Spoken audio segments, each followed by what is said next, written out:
Hi, everybody. Welcome to the Sunday interview of Basement Chronicles. My name is Lisa Dublin, and I have a very special guest. She was on this program exactly a year and a week ago. So March 24th, 2024, we had on, without any further ado, let me bring on Lillah Penddah. And Lila was here discussing so many things, one of which was her own medical journey.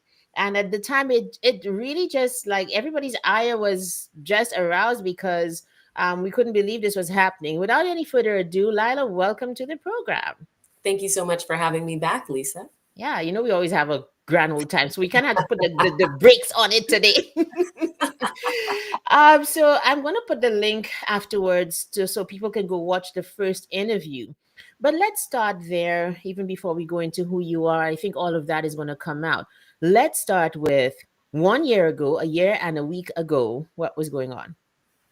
Oh, so I was in a full-on battle with the health system and just navigating experiencing discrimination at the hands of the doctor that I was placing my faith and my trust in, and really discovering how much the system truly works against Mhm. people. Also having the angry Black woman stereotype evoked in my direction as a result. So it was a trying time, to say the very least, and just trying to figure out where was support, and those institutions that are specifically designed to support us, are they actually going to do that? So I was Right. really ingrained right in the battle, but at the same time being presented with the realities of what people of color truly face when it comes to advocating for their own health.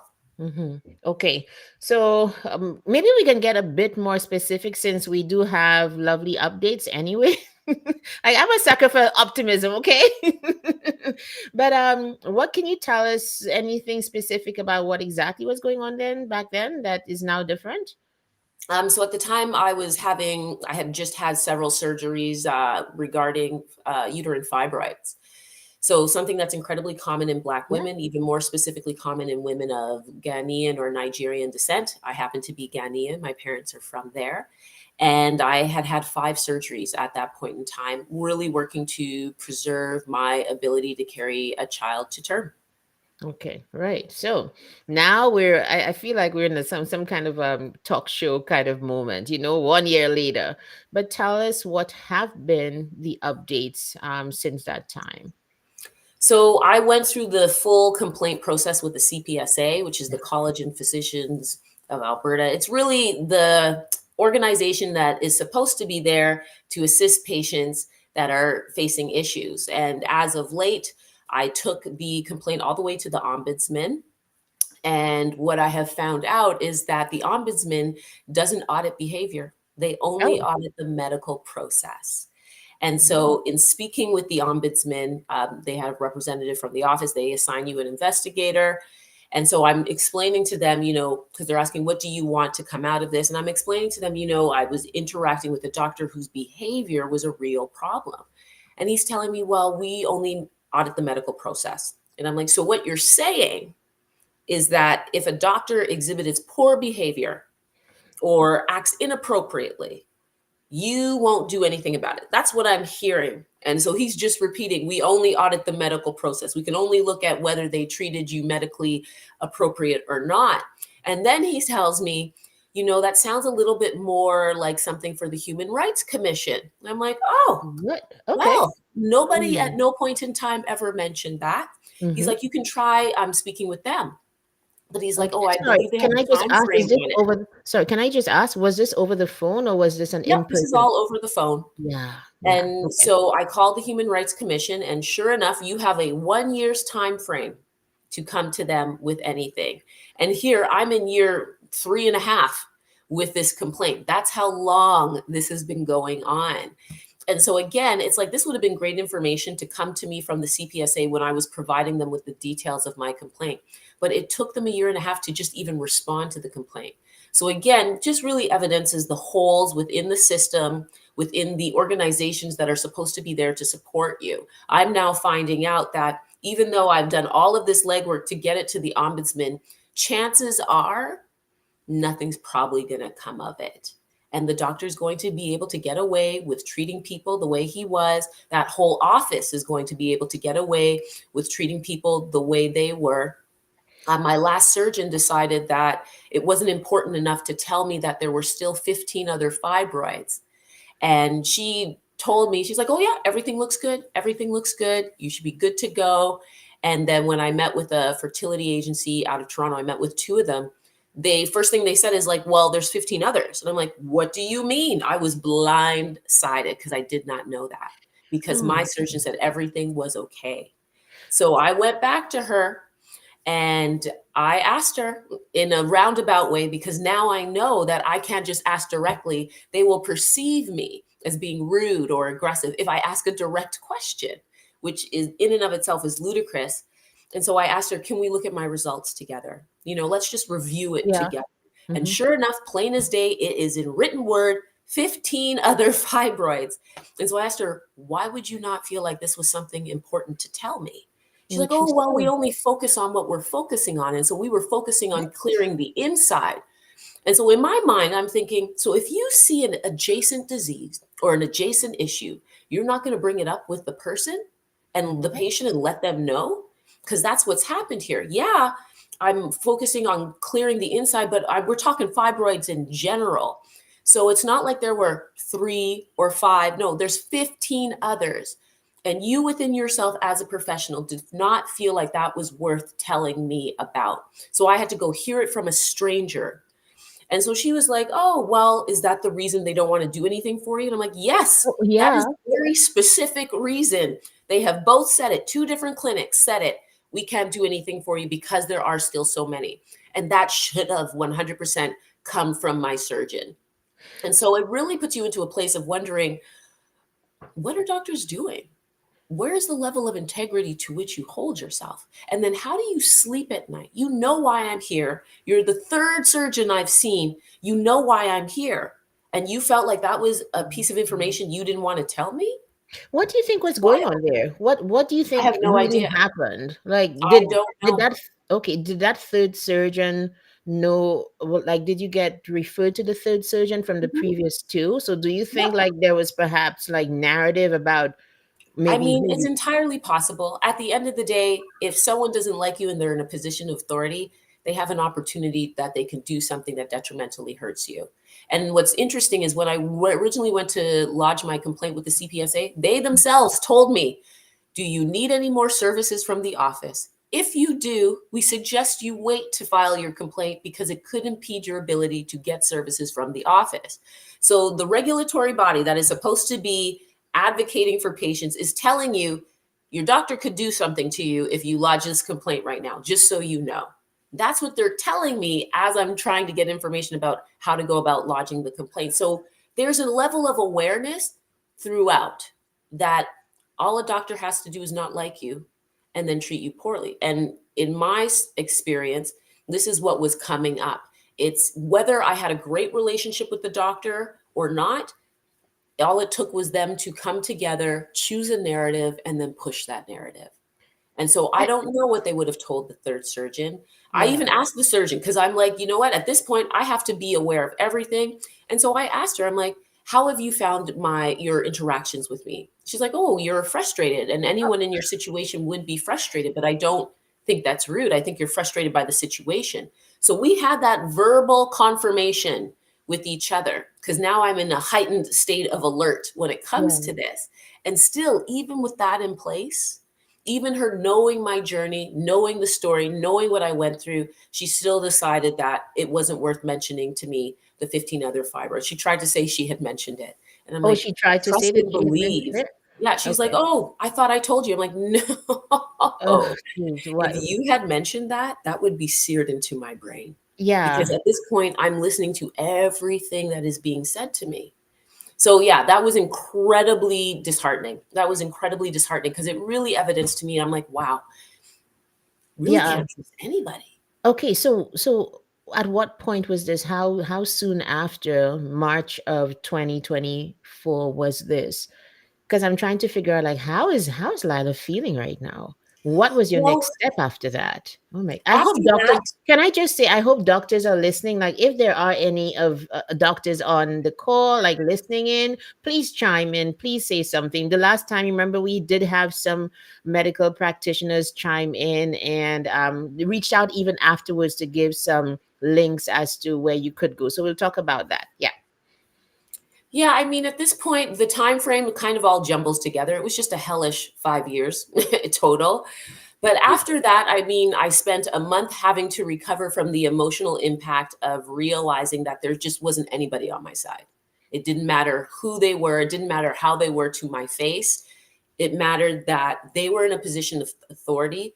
I was the patient, and they could ultimately decide what information they shared with you, even if it was concerning my own health and why I was there. If they wanted to omit something, they could. So, one thing I will say for everyone is get your Mhm. own records, Yeah. read your own results. Even if there are words in there you don't understand, ask for a copy so you can read them yourself. Because I had a friend just recently have a situation where she went to emergency because Mhm. she had been diagnosed with something. And of course, emergency, you're spending the whole day there. So she went home after a few hours because she's like, I feel so terrible sitting here. I'd rather be lying down in my own bed. And when she followed up with a doctor, the nurse that she spoke with at emergency, rather than writing the specific thing that she was suffering from, which was serious, the nurse chose to write down vertigo, which Oh, was a deeply different, not even the same, not even in the same realm situation or diagnosis. So, again, evidencing that these practitioners in the health system, have a lot of power, can ultimately, at the end of the day, technically do what they want because there isn't any real firm system of repercussion. so I would like So, to go back to what you said about the ombudsman saying that they looked at how people did the medical process and not behavior. yeah. So the question is, who's responsible for the behavior? Who polices it? Who checks it? Where the guardrails for behavior?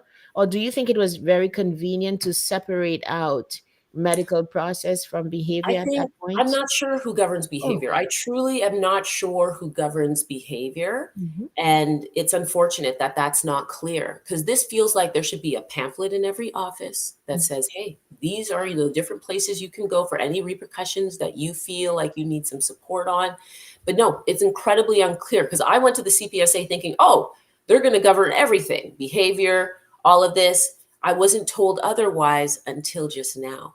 Yeah. And So so that's what's truly unfortunate is mhm. that I don't know. Even after doing this dance for as long as I have, it feels like the best option would be the Human Rights Commission. But again, I Yeah. don't know because I didn't get the opportunity to employ that because that was presented as an option well after the fact. Like 3 years. So that it's no longer an option. It's no longer an option because it's been over a year. So where are you now? Like in that entire process of getting redress for what was done and how you Well, felt? there won't be any redress at the end of the day. There won't be anything significant or meaningful. At this point, what I've been able to do is at least put a record in place of Mhm. what transpired. But at the end of the day, there isn't any recourse. There Okay. isn't any recourse. These doctors will continue to go on doing what they're doing and operating under these biases with people. And I will be over here still having suffered the impact of that, and there will be no repercussions for them. That is, oh my goodness. So let's talk about where else do we go? I know we have our questions, but this is heartbreaking for anybody to hear. So where are you in your journey in terms of getting medical attention? I remember last time one of the big things was you couldn't find somebody who understood your needs as a Black woman. Has that been resolved? So after all of that, I had a very severe trauma response, a lot of PTSD in regards to the whole experience. I really struggled to go to a doctor's office. And so I was on the quest to find a doctor and to find a Black doctor because I'm like, I need some point of connection before I can even begin to engage. Because I would enter a doctor's office, no one would even have to talk to me, and I would start crying just from the stress Oh of my all of the previous experiences. It was horrifying.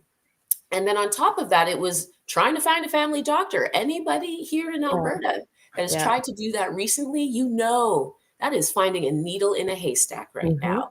So that Mm-hmm. was a piece of information that really presented itself to me that I hadn't anticipated. And like, it's so hard to just find a family doctor, let alone try to find a Black family doctor. Mm-hmm. So I engaged in this quest thinking, okay, I could do this. I happened to find a Black doctor in an area of town that I'm not used to. And so I went there. And so I am now critical of doctors' offices just as a result of all of this, because I am paying attention at a new level. Because you are kind of on guard, not even kind of, you are on guard for anything that's going to indicate this is not safe. This is not safe. So what are you That looking is for? where my perception was. So Mm-hmm. I'm in a different part of town. And it's interesting. I'm walking from the car to the office, and there is a payday loans, no judgment, but the line was spilling out into the street, and it was just really interesting. So I'm like, okay, different. Can't say I see that all the time. I go into the doctor's office, and usually when you go into the doctor's office, they take your weight, they do your blood pressure. Well, the scale for taking your weight was right in the center of the waiting Oh my gosh, no. Oh, wow. What a So lovely I'm already introduction. shutting down. I am already shutting down. I can feel it within What? myself. I'm like, oh, there's no privacy here. Oh, wow. Now, I'm a stickler for being on time, and I absolutely recognize that doctors' offices, they don't operate within that same standard, which is fine. And so I met this lovely gentleman. He had just come from the UK, been in Canada 3 months.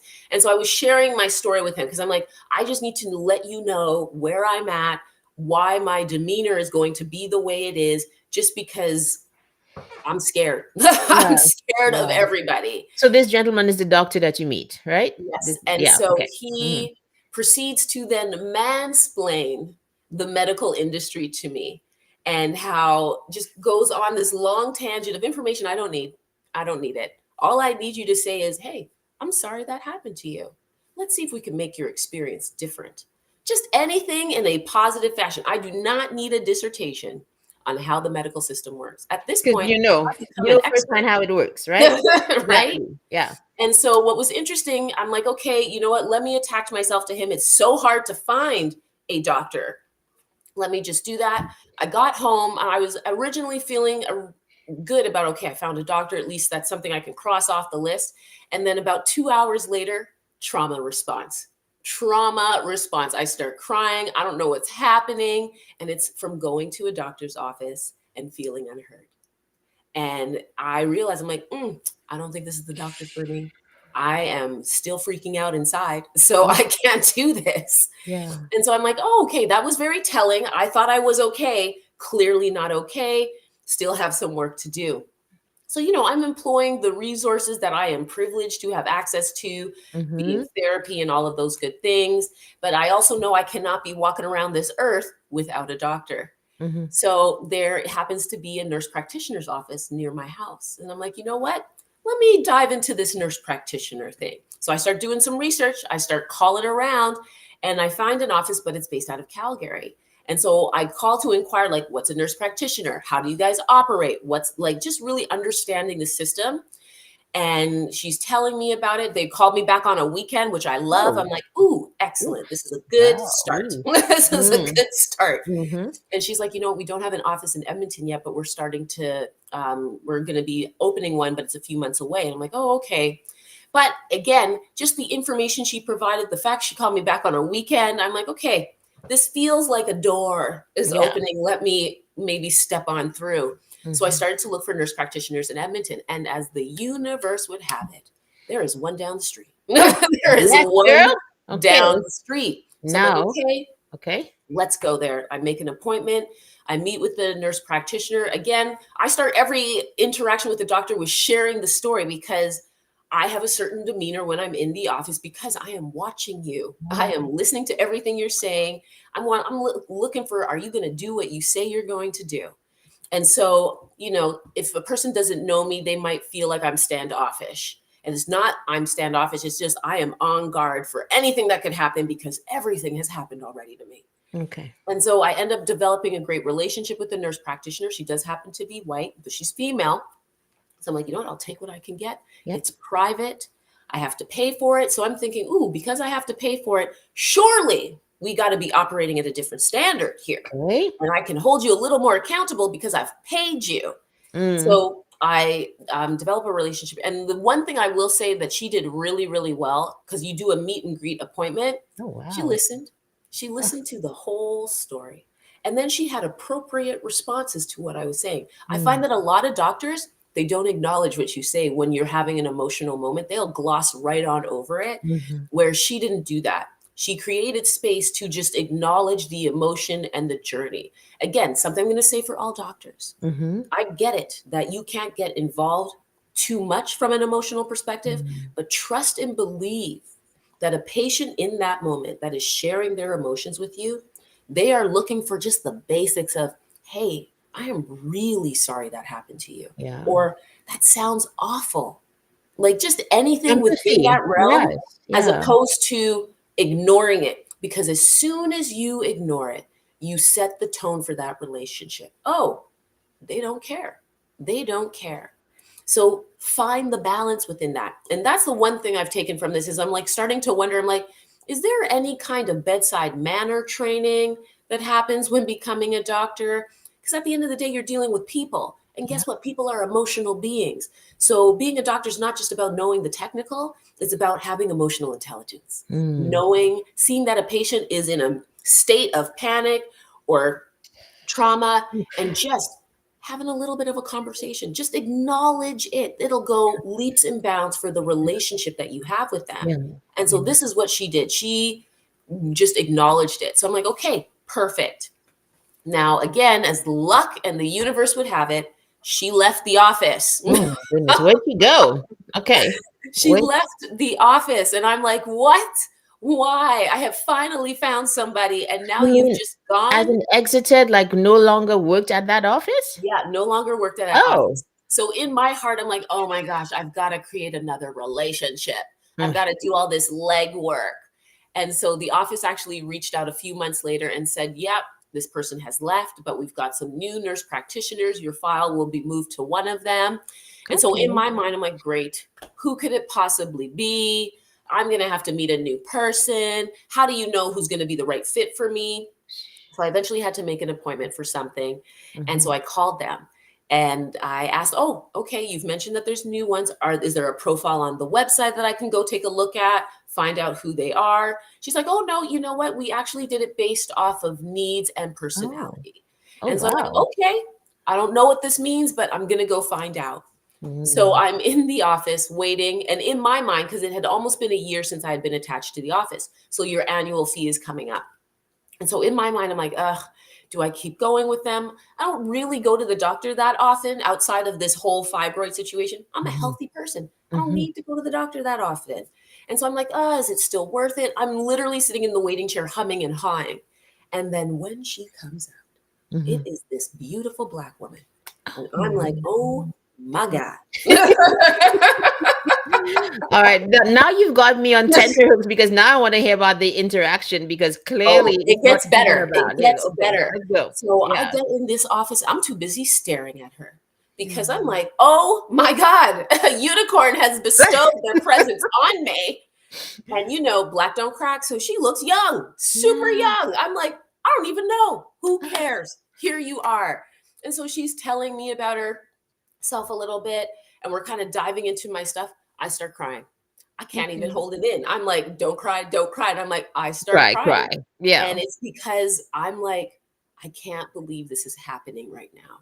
Like, there is a Black female doctor and a nurse practitioner. I'm not in a regular office. This is everything I've been hoping and dreaming for.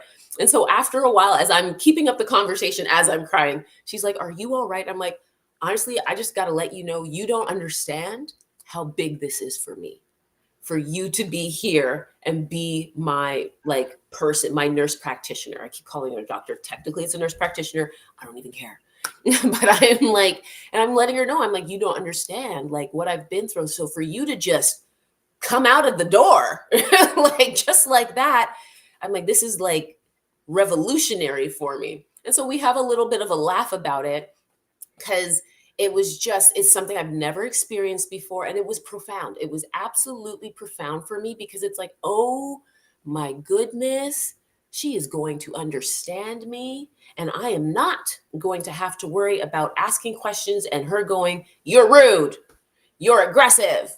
And so it was really interesting. And so I've had a couple appointments with her, and there was another really poignant moment.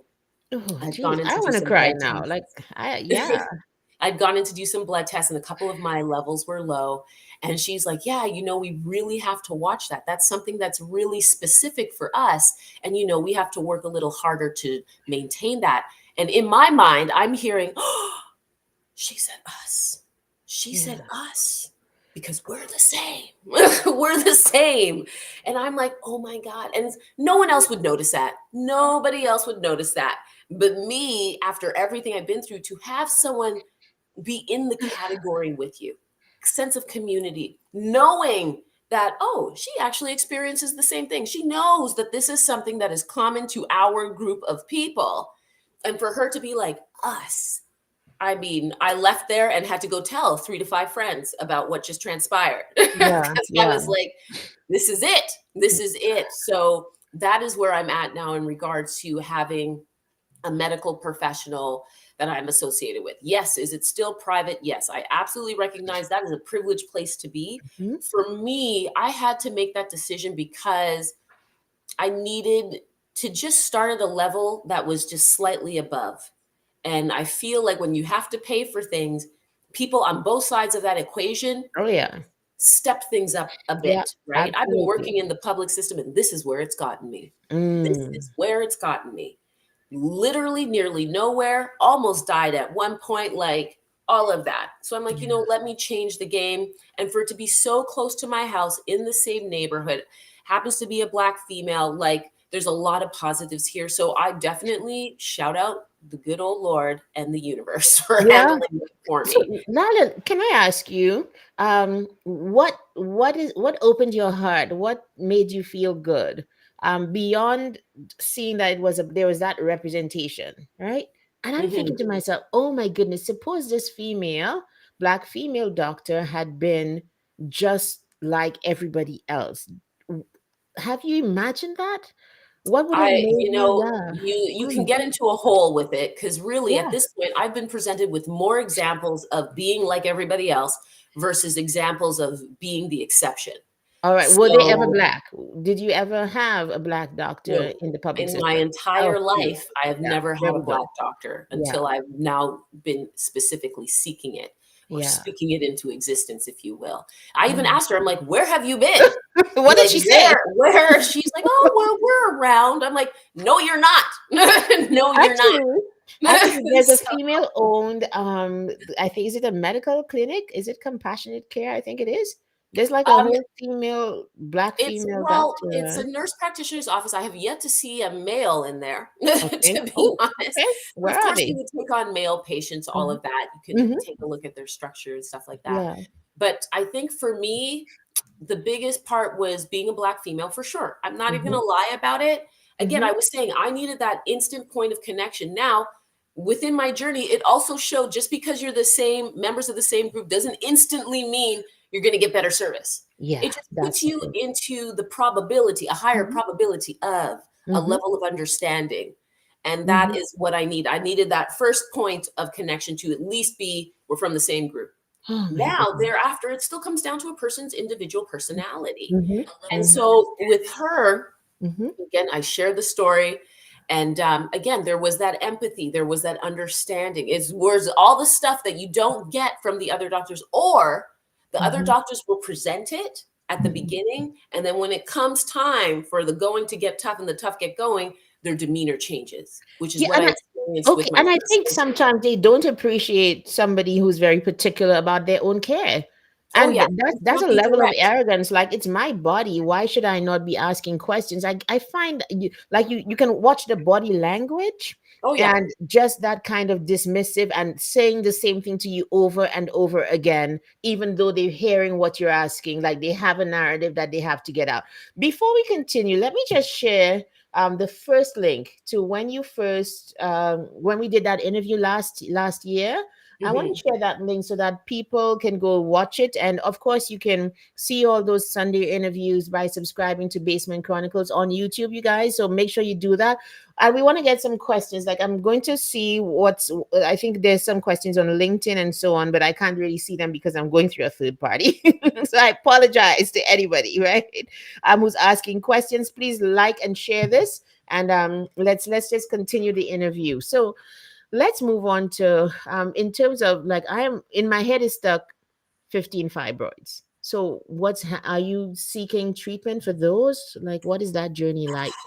What's been interesting is, you really get a whole point of choice, because at the end of the day, fibroids are something that women tend to have. It's Yeah, not entirely uncommon. It does show up more specifically in Black women yeah, and carries a more detrimental impact, if you will.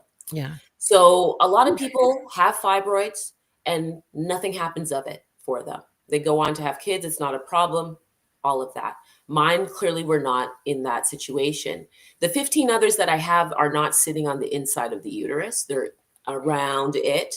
And so, I could technically continue on in life without any problems. So since my last surgery, I've definitely seen a dramatic impact on the severity of my symptoms.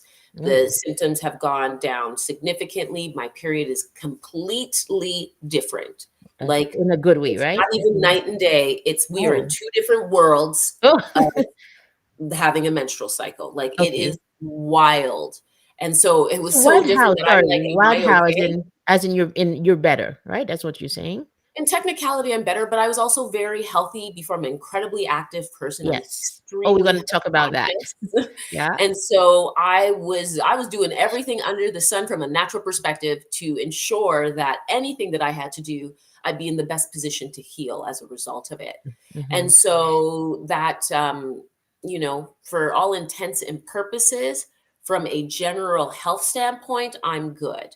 However, when it comes to being able to bear children, that is where the impact still remains for me. Yeah, okay. And you are like, I'm not sure if you want to share or anything of the sort in terms of the way forward for you where kids are concerned, or are you taking steps? Is it now possible? Do you now see your way in terms of, yes, glimmer of hope that might be possible, because perhaps I found the right medical person to listen to me? So it's been interesting because while there's still glimmer of hope, it's outside of me carrying my own child. Okay. Now, at the same time, I recently was referred to another gynecologist, and it's really about, do I get back on this ride? Do I get back on the roller coaster? And so Hmm. this new gynecologist that I'm speaking with, she's like, oh yeah, we can do an ultrasound and we can, speak with the specialist and see if we were to do a surgery, which fibroids would they specifically want us to remove.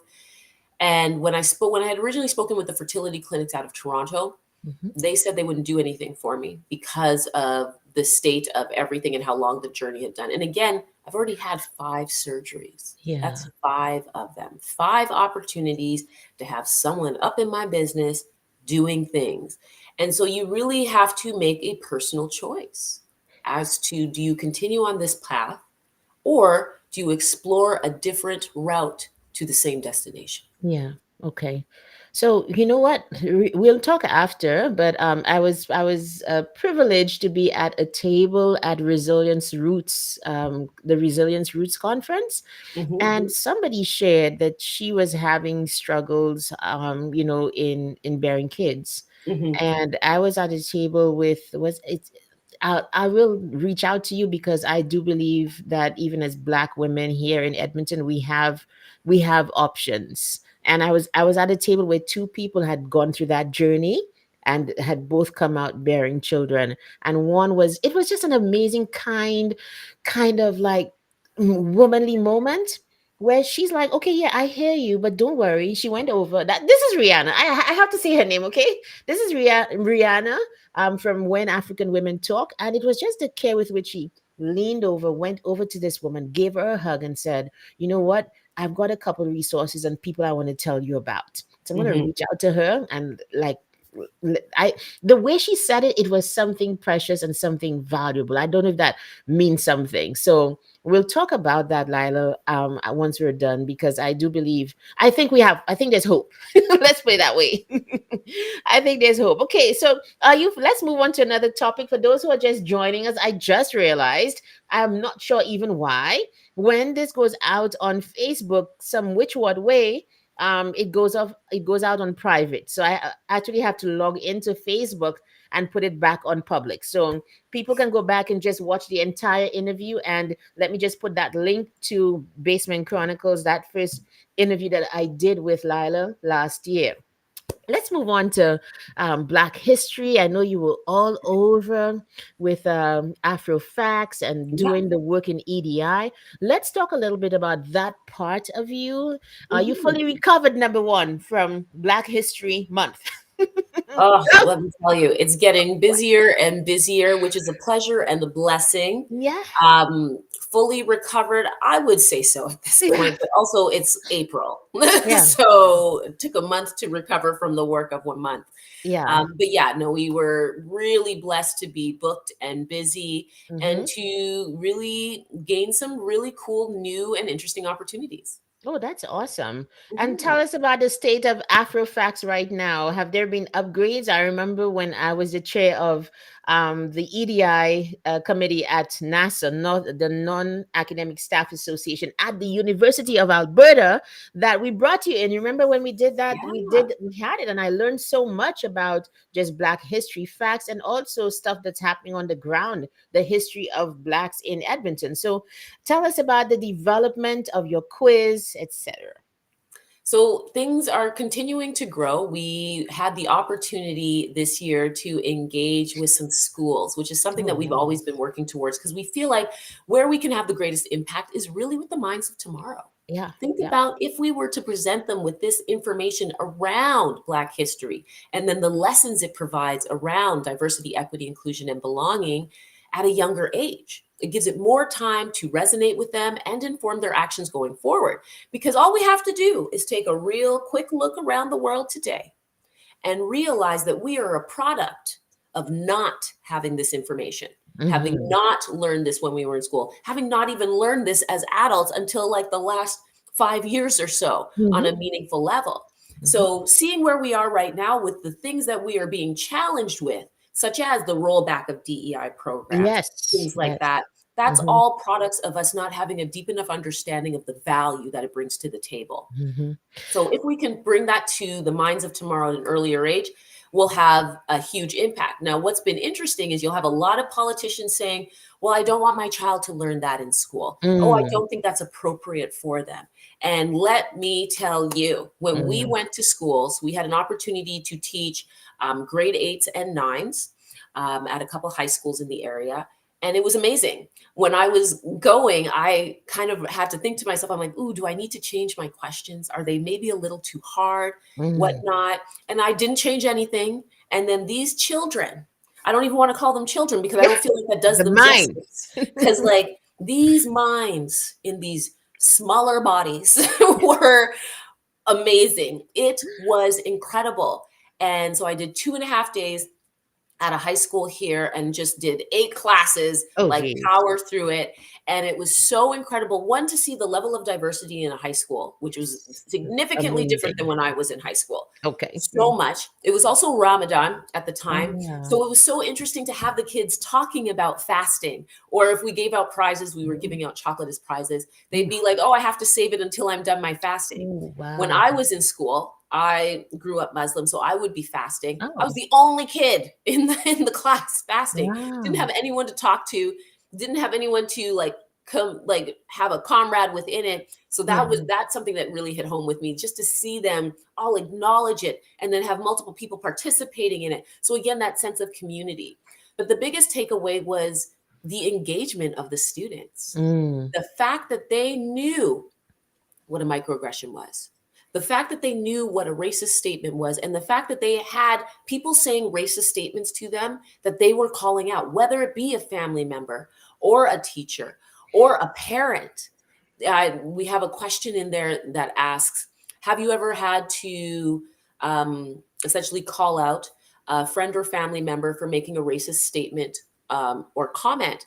And the stories that I heard in response to this question blew my mind, because there's a part of me going like, oh my gosh, I can't believe that this is happening so much at your tiny little life Yeah. already. But at the Mhm. same time, the confidence that they had to be like, yeah, my dad said something and I had to say, that's not okay. You can't say that. I also had one beautiful transgender child come up to me and say, you know, I really liked your game because I was able to see myself in it. Oh, geez. Oh, I mean, that's it. Mhm. Send me Yeah. home. I'm done. This is all that I'm trying to do right here. And here's the Yeah. best part, they weren't even Black, they were Yeah. white. And And so it evidences for me that, yes, the game is built on Black history, but there is so much within it outside of Black history that we're able to apply to all of our lives. And so to mhm. have that response from someone in such Mhm. a meaningful way, this Mhm. is all we're here for. This is exactly what we're doing. Now that's amazing that there's a common identification, I think, of oppression and feeling like other. I think perhaps Yes. that might be part of the identification. Yeah. Lila, one of the things I've always admired about you, growing, I know you say you're Ghanaian, but you were born here, right? I was Where? born and raised in Edmonton. Yeah. Yes. It is amazes me when people like you and Tanya and all of like, yeah, just go back to the heritage because it is so strong. One of the things I've always admired about you is the way that, like, just across the gamut, you've got friends, you grew up in a diverse society, and you just embrace all parts of it.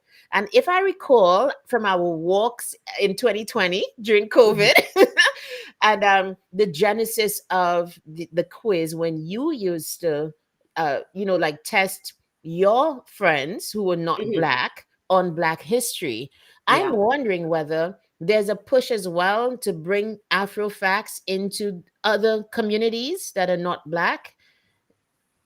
So I would say yes, because I personally feel like what the context of Black history does is provides lived examples.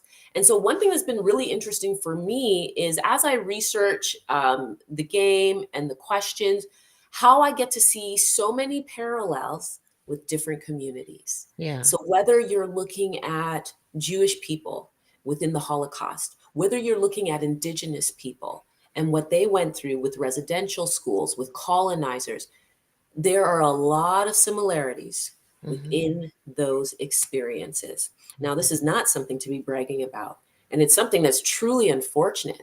But it's just like, oh, that system of oppression Yeah. utilizes the same methods within each area. And so that was something that was really interesting. When you dive into Canadian Black history, you'll see a lot of connection between the Black population and the Indigenous Yeah. population and how they truly came together at different points in time to support each other, Yeah. to navigate what they were going through as being the othered group, Yeah. right? And so that was something that, of course, I did not know because no one's teaching that, no one's talking about that. So it's fun for me to be able to bring those examples to the classroom when I'm talking to students, because right now what we're seeing is a little more Indigenous history making its way into the classroom. Mhm. They're a little more aware around truth and reconciliation, what we're Mhm. doing in regards to that.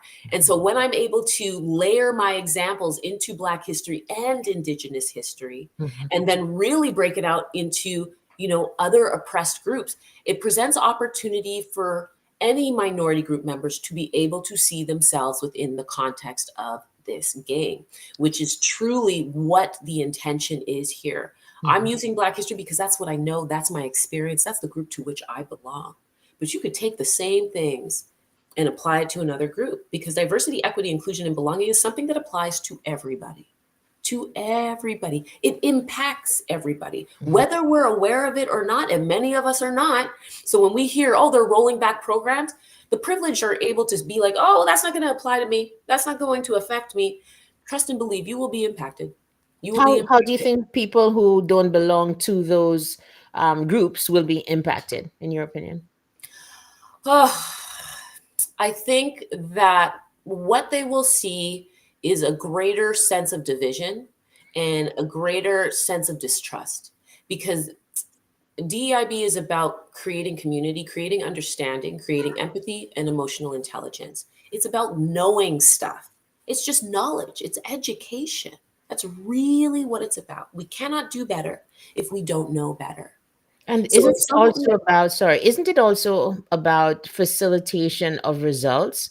Because we do live, whether or not we like to admit it, we live in diverse communities. yes, And if you have people working on policy, for example, or being in positions where they are themselves diverse and can add to the conversations and add to solutions, you can bet your bottom dollar that the solutions will be more effective because they've included who they are and what they know to something that can possibly work better than if it were just like monolithic. That's part of the spoken like economic an amazing reason. minority group member, Yeah, because we know that, right? yeah, We're engaged, we're about to, or we're currently engaged in an election timeframe right yeah, here in Alberta, right? yeah. Hmm. And so for those politicians that aren't maybe members of a visible minority group or are not choosing to acknowledge that their constituents belong to various groups, guess what? Is that going to lend itself to you being elected if you can't evidence that you have a knowledge, an awareness, and an appreciation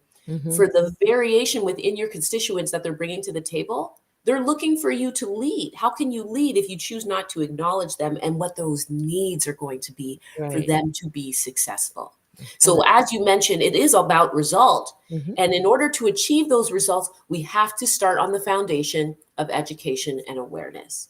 We cannot Absolutely. solve a problem that we choose not to see or acknowledge.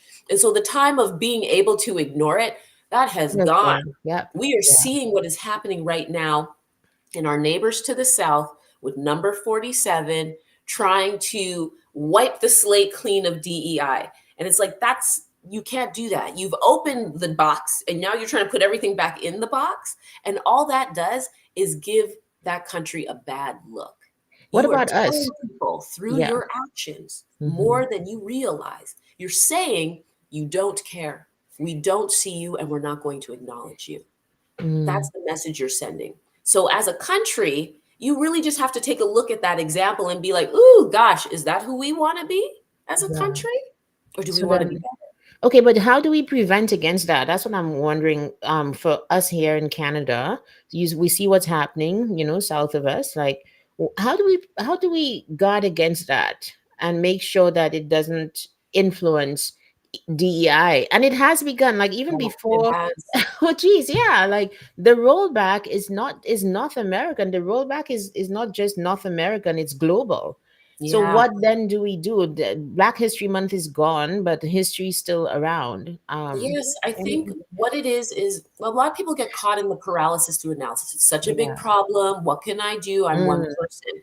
I think first and foremost, everybody needs to recognize you have a responsibility. yep. Everybody plays in this team game. That is what this is. This is a team sport. It's not just about the minority group members. You all have gotten a lot of information over the last 5 years that says base knowledge now. You have Mm, some base knowledge. At the same time, people need to really step into their own power in this regard. It is as simple as calling out racist or microaggressive behavior when you see it happening. It is about standing up for someone when you see that someone is coming at them in an inappropriate fashion. yes. Do not put it on the shoulders of the minority group members. Yes. We have been fighting this fight for years. So I think people need to recognize that we all play a role in Hmm. this, and they need to step into that role with some confidence. At the same time, another thing that would really help is kind of putting your ego on the shelf, not even kind of Yes. doing it, Yeah. doing Thank it, you. just Thank do you. it. Because guess what? You're going to make mistakes. Yeah. That's part of life. Nobody walks around this earth living life not making a mistake. But what does a mistake give you each and every time? A lesson and an opportunity. So rather than being like, I want to avoid making a mistake, therefore I'm going to do nothing and I'm not going to grow, Hmm. know that the mistake is going to come to you at some point in time, and then decide who you want to be in that moment. Are you Wow. going to learn from it? Are you going to see that opportunity and grab it? Or are you going to use your ego and be like, you know what? Nope, I'm right. You're wrong. Mhm. That's it. I'm not going to learn or grow. I'm just going to stay where I'm comfortable. And let everybody revolve around me to make it Exactly. better. Yeah. Okay. Exactly. Oh, So that's there's lots that useful. we're able to do. Education builds the foundation of it. Be curious, Mm. learn something, Because trust and believe, once you learn it and you see the light, you can't shut it out after that. Exactly. Yeah, for sure. Oh my God, this has been a wonderful conversation. We just have one or two more questions. I Yeah. wanted to touch on other parts of life.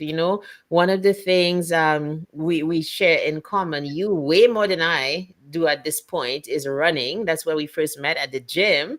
And we had this conversation, I think, was it at a Where African Women Talk event? Yeah. When African Women Talk, we had Yeah. this conversation about perhaps going for the marathon again. Oh no, no, half marathon for me. Thank you. Are you doing? Are you serious about it? Tell us I'm about your very running. serious about it Yeah, because I think for me, after being caught in a 5-year wind tunnel of distress, yeah. it's an opportunity to leave that behind, to Mm-hmm. move forward, leave that behind, not allow that experience to define who I am, and also turning that experience to something positive. Mm-hmm. And so running is something I really love. I've worked towards it. And with the help of my nurse practitioner, we figured out my iron was low. This is why I was You struggling. did? We've Oh been able to wow. resolve that. Oh And nice. so it's just a way to challenge oneself. And I think that's really where I'm at right now, is in light of everything, just creating a personal challenge for myself that happens to have some health benefits built in, because that is who I am. And Mm. just wanting to remind myself in a way that is meaningful to me that I have the strength and dedication to achieve in this particular capacity. Because do not get it twisted. Who wants to run for over an hour? Oh Like, well, that's we used to do it though. We used to Oh love yeah, it, love we the do it. runners I high. like it because it lets me go, "Oh, I can do something that not everybody else can do." Yeah, that's Now part of it. That's part of it. Like I was very happy to reconnect with you on that level, because it's been a struggle for the last how many months. Just because all of the running from last year and all of that. So I got this callus under my heel, and so Mhm, it's just been painful to run. I mean, so it's just been I was like, do I ever get back to this? But I think mhm, I've found solutions. So I'm very happy to report that 2 miles is what I'm up to. So I don't know if I can get to like the half marathon status by August. Maybe I can. I'll push mhm. really hard. But just that ability to run for a longer distance than 5, 7 minutes, I just simply I felt so good. And the runner's high is beginning to kick in. Oh, So it's you a do it. real thing. Yeah, it's like I did it one day, like a mile and a half. And the Mhm. next morning, I'm like, oh my gosh, no, I want this. I want more of this. Yes, yes. When you have a good run, it's like, "Let's Ah, do let's it do it again." again. I really wish like more people would take up running, especially I think to black women. There are lots of black women who run. Do you know that there's a club called Black Girls Run? I No, think I it's do all not. over. Yes, there is. I'm not sure. They probably are chapters all over Canada, but I've seen it like in for US chapters. So if anybody knows, but it's a really lovely sport, and I think lots more of us should take it up. Just as a matter of it's very freeing. What else is it, Lila? Let's go. It's freeing. Meditative. It's It controls your weight. meditative. And Mm-hmm. it's something that's for me at the end of the day. I'm doing it for me. I'm Mm-hmm. running against myself. I'm in competition with myself. Yes. And that it's one of those things that, yes, it's got some solitude to it, but Mm-hmm. it also presents opportunity to shut everything out. Think about Yeah. how much information we have coming at us on a regular basis. And then guess what? About 60 to 70% of it is negative. Yeah. So Yeah. I need a personal reprieve. And so my hour run presents me with opportunity to have a reset, allow that serotonin to rise, Ah, put you in that good, happy space, and then onward and upwards. exactly. How do you recover after a long run? Oh gosh, you need a team. You need a team. This Oh is boy. one thing I've learned, that there's a whole maintenance factor. So Okay. I have an OT, an occupational therapist, who works me out on the regular. Yoga is your Oh. friend. Anybody out here thinking they don't need to stretch? And for those of you that are able to run and don't stretch, I Oh, want you're gonna I get want it to like hear I what's did. happening there. Yeah, that's But part of the yes, reason I suffered with my knee and so on, because my son used to be like, Mommy, you need to stretch before and after. I was like, no, I don't have time. I just have 30 minutes. So I want to take 10 minutes before and 10 minutes after. That's like what? It's like 50 minutes. Where do I have the time? I found the time though, because my body began to suffer Yes. because of no stretching. So even on off days now, I stretch. Oh Yeah. yeah. I'm stretching all the time because let's be real. Everybody's aging. Oh, Okay. yeah. That's, yeah. And I want to run forever. In my mind, I'm living forever. So I need to be doing the things that support that. So it really, Yeah. what I love about it, as well as it brings a level of awareness to just healthy habits at the Yes, same time. exactly. If I want to continue to engage in this particular activity, that again is not for the faint of heart, it's not particularly easy, but I personally enjoy it. I need to be doing the things outside of the run that support that, whether it comes to what I'm putting in my body, how I'm treating my body, how I'm allowing it to heal, all of those things. Hydration is also very important Yeah. before, during, and after. That's a big one. And Mhm. like the other thing I was thinking of the other day, I posted something, and then a friend of mine said like, "Oh, I tried to do it." And she said something, it was an ab routine that I posted. And I Mhm. said, like, just before I get to the bathroom, I'll just drop down on my mat. I'll just do like 50 bicycle kicks. I've been doing that forever to kind of, battle the bulge just a little bit, kind of thing, kind of thing. And she's like, well, I tried it. But then, like, she has like a double D cup. And it never occurred to me that a lot of us Black women are buxom. We know we're full. And that We're blessed. we're super blessed. Oh, we're not complaining. We just had to kind of, see how we can use it. But it just occurred to me that a lot of people don't run, maybe Black and otherwise, because that, like, how do you do it? But there are people who are plus sized and well endowed, and they find ways to run. Like you have a proper support bra and Mhm. all of the other things that you need, and you are able to run. So I don't know that it's a huge excuse, for anybody.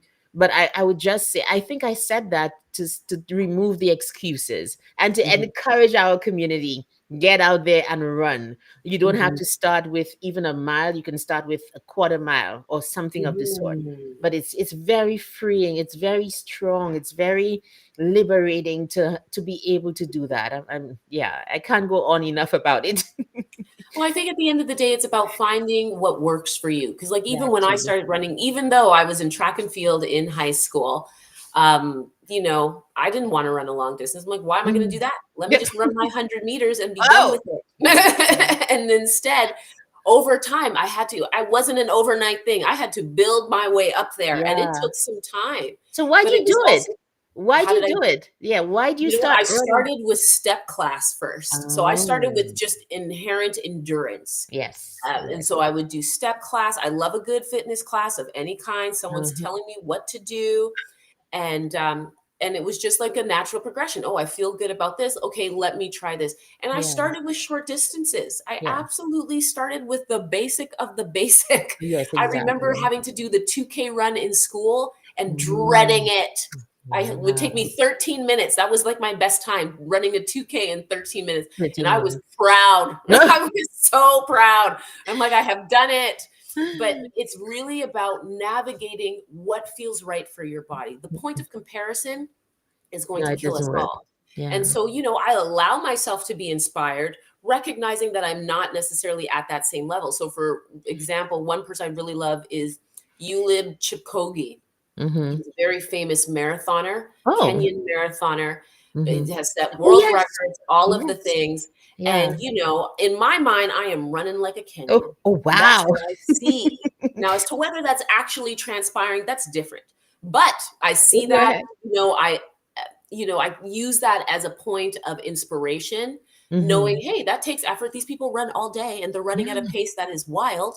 So let me just see exactly. where I fit in. What can I Isn't do? he from Edmonton? Isn't he that guy from Canada? Oh, no, no. Oh, He's he not from isn't? Canada. You gotta Oh. you gotta Google him. Okay, but there's one who's Kenyan, now lives in Canada, who's a famous Oh, it's marathon as possible. well. Possible. Yeah. They're very good at running. And that's Oh, the thing. I'm yeah. like, ooh, we're both black. We should all Mm, be good. I know, right? Yeah, Not just quite channel the case. your inner, your inner. But even like shows like Sprint on Netflix, Oh, again, something that just oh inspires yeah. me. I love anything that shows an athlete just being dedicated to their cause. And so Mm-hmm. for me, running's not just about running, it's about the dedication to a lifestyle Yeah, that it supports is. being able to run. Yeah. That's what I really love. As Mhm. I'm a habitual person by nature. I Oh yeah. love a good structure. And I, so the I dedication remember. of what you're doing, how you're treating your body, and then doing the run and working out regularly, Mhm. that really speaks to my personality. Now, having said this, there was a time where I tried to get my friend into running with me, Uh-huh.